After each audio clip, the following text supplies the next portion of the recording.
Macfarlane had wondered for a long time how the Industrial Revolution came about.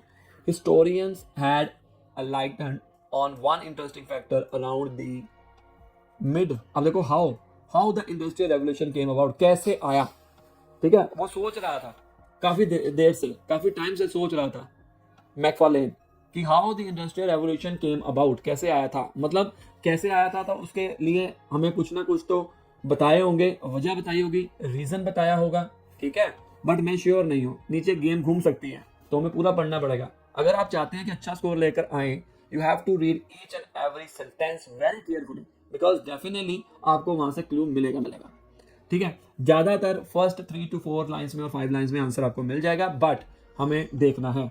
Required explanation between 1650 and 1740 the population in Britain was static but there was a burst in growth, population growth। Okay, अब इस case में check करिए कि होगा क्या। यहां पर उसने साफ बता दिया, बर्स्ट का मतलब क्या होता है, बलना, बर्स्ट, बर्न, इससे अंदाजा लगा लो थोड़ा बहुत। इन पॉपुलेशन ग्रोथ का मतलब क्या हुआ, पॉपुलेशन को बढ़ना।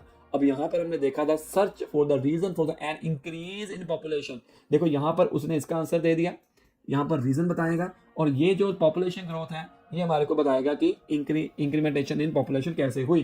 तो मतलब हमें फर्स्ट 5 लाइंस में आंसर हमारे को मिल चुका हुआ है। अब नीचे अगर आप पढ़ना चाहते हो तो पढ़ लो, वो वेस्टेज ऑफ टाइम होगा, बट अगर आपको श्योर करना है तो आप पढ़ सकते हो, बट आंसर इसका यहाँ पर हमारे को कीवर्ड नजर आ गया। बट एक बार याद रखना, अब देखो एनवायरमेंटल कंडीशंस, अब देखो यहाँ पर हमने लिखा था कंडीशन रिक्वायर फॉर इंडस्ट्रियलाइजेशन। अब देखो ये एनवायरमेंटल कंडीशन है, अगर आप कंडीशंस मैच करते हैं तो कई बच्चों ने इसका आंसर लगा देना था, वो गलत होता था। तो हमारा पास इसका आंसर आ गया, search for the reason for an increase in population. So इतना ईजी था।